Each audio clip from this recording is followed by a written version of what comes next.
اللہ کے محبوب علیہ السلام نے جب حج کی فرضیت کے حوالے سے بیت اللہ کی طرف حج کی ترغیب دی تو ایک شخص نے عرض کی افی کل عامن، کیا حضور ہر سال آیا کریں؟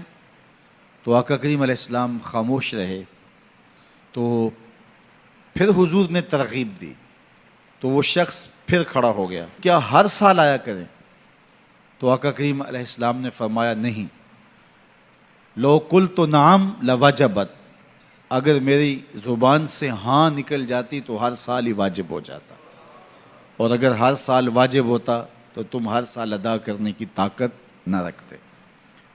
تو حضور کی زبان سے اگر ہاں نکل جائے تو وہ دین بنتا ہے۔ لو قلت نعم لوجبت، اگر میری زبان سے ہاں نکل جاتی اور اگر میں ہاں کہہ دیتا تو وہ واقعہ ہی واجب ہو جاتا۔ وہ زبان جس کو سب کن کی کنجی کہیں، اس کی نافذ حکومت پہ لاکھوں سلام۔ لو قلت نعم، اگر میں ہاں کہہ دیتا، لوجبت، تو واجب ہو جاتا۔ تو ان کے ہاں بولنے سے واجب ہوتا، تو ان کا قول شریعت ہے، ان کا عمل شریعت ہے، ان کا فیصلہ شریعت ہے، ان کی ہر ادا شریعت ہے۔ اللہ اکبر۔ تو فرمایا کہ اگر میں کہہ دیتا ہاں تو واقعہ ہی واجب ہو جاتا۔ تو زندگی میں حج ایک مرتبہ واجب ہے۔ صحیح ابن خزیمہ میں 5 سال کے بعد حج کرنے کی روایت موجود ہے، وہ استحباب پر محمول ہوگی۔ صاحب استطاعت اہل خیر کو چاہیے کہ وہ ہر 5 سال کے بعد حج کر لیا کریں۔ یہ مستحب ہے، لیکن ایک مرتبہ حج کی ادائیگی سے فریضہ ادا ہو جائے گا۔ ہر سال بھی کرنا چاہیں تو یہ سعادت بری بات ہے، چونکہ حج ما قبل کے گناہوں کو مٹا دیتا ہے۔ حضرت عمر بن عاص رضی اللہ تعالی عنہ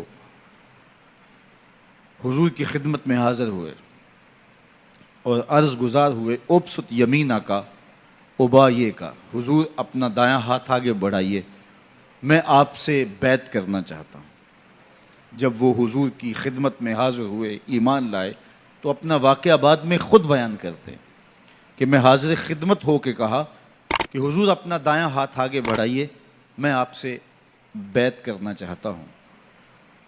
آقا کریم علیہ السلام نے ہاتھ آگے بڑھایا، فقبضت یدی، تو کہتے ہیں میں نے اپنا ہاتھ پیچھے کھینچ لیا۔ تو آقا کریم علیہ السلام نے فرمایا کہ یہ کیا ہوا؟ تو میں نے کہا کہ یا رسول اللہ صلی اللہ علیہ وسلم، میں کوئی شرط لگانا چاہتا ہوں، میں یوں ہی بیعت اسلام نہیں کروں گا، میں کوئی شرط لگانا چاہتا ہوں۔ تو آقا کریم علیہ السلام نے فرمایا لگاؤ، کیا شرط لگاتے ہو؟ تو اس نے کہا کہ میری شرط یہ ہے کہ میری بخشش فرما دی جائے۔ تو آقا کریم علیہ السلام نے فرمایا کہ اسلام ما قبل کے سارے گناہوں کو مٹا دیتا ہے۔ دوسری بات ارشاد فرمائی، ہجرت ما قبل کے سارے گناہوں کو مٹا دیتی۔ اور تیسری بات ارشاد فرمائی، وَأَنَّ الْحَجْ يَهْدِمُ مَا كَانَ قَبْلَهُ، اور حج ما قبل کے سارے گناہوں کو مٹا دیتا۔ تو ما قبل کے سارے گناہوں کا حج کفارہ ہے۔